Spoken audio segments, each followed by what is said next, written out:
Hey guys, Aviation here, and today I'm going to show you how to properly showcase your airplane with the GSC in their proper locations.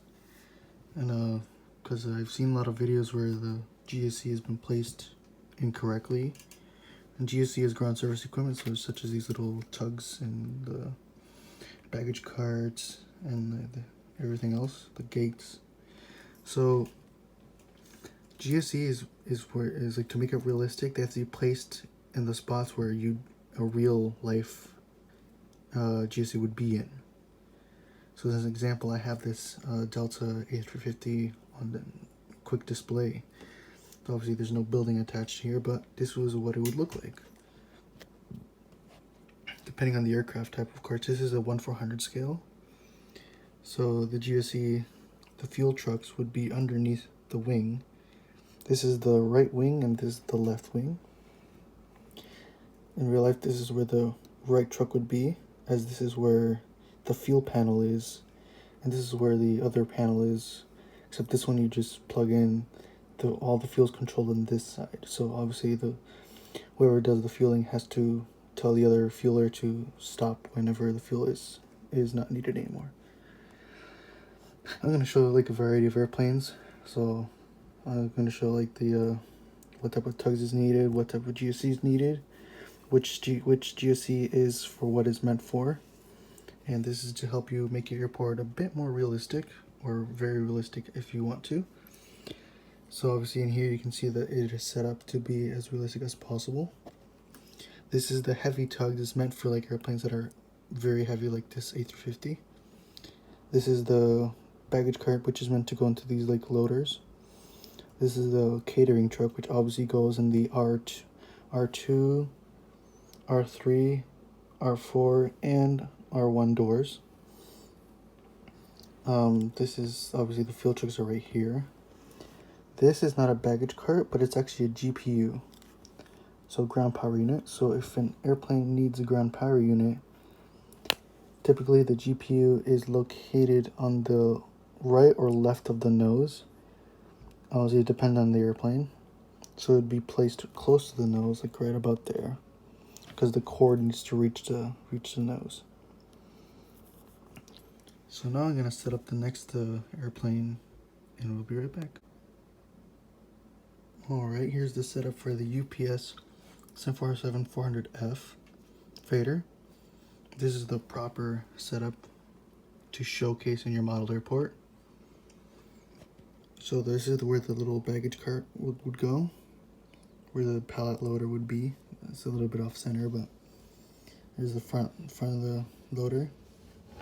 This is where the tug would go. If I had a bigger one of these loaders, then obviously they'd go in the front, but I don't have that.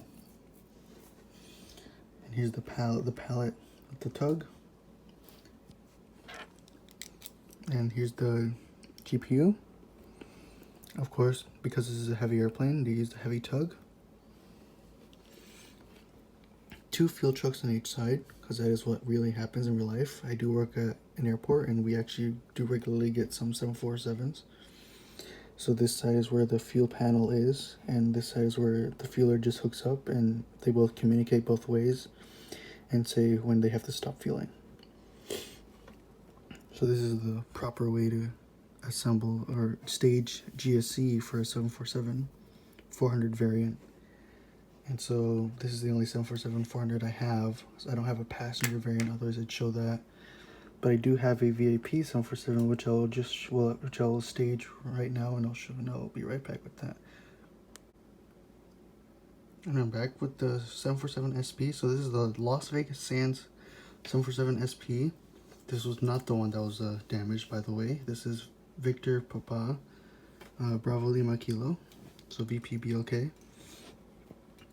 So as you can see, this one's actually, because this is a VIP configuration, it doesn't really require a lot of GSC. All it needs is just 2 fuel trucks on each wing. As I usually said, this is the fuel panel, and this side is the non-fuel panel. It does require a GPU to be stationed right here, or staged right here, because it connects to the nose right here. And because it's really the way I set this up is meant for pushback, heavy tug and the usual tow bar. So this does not require these pallets because it is just a VIP airplane. And the stairs are stationed usually in the very front right there. So the L1 door, because obviously you cannot reach the R2 door. If it was to have catering, it would be on the R4 door or the R1 door. This one's simple, so on to the next one. And we're back with the National 757, and this time this is the narrow body setup. So as you can see, there's obviously this is a charter 757. So this is a passenger 757, so it requires more GSC to be staged well. So the catering truck is in the R. This is the R1. This is the R3 door, and I've placed both the baggage loaders in their proper spots. The baggage cart, which is like being lugged around by the tug here, is usually right there. In real life as well, there's only one fuel truck, which the fuel panel is down here, so it does not require dual fuel trucks.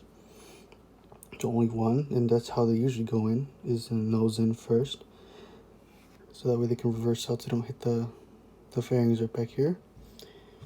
And of course with the 757, you only use the L2 door, depending on the airport or however you want it. You can use the L1 door as well. Let me just move this like this.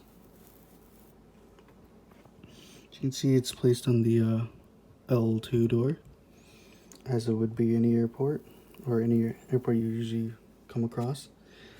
You don't really necessarily have to use a heavy tug, but obviously depending on the weight of the airplane, I do put a heavy tug, because usually the National 75 that comes into our airport is pretty heavy, because it goes overseas a lot, or goes transatlantic, trans-US to California.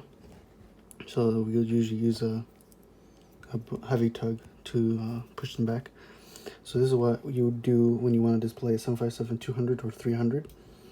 And this is the proper way to display with the GSC in the right locations. And so now on to the next airplane. Now here's an Airbus A319 by American Airlines in the Allegheny retro livery.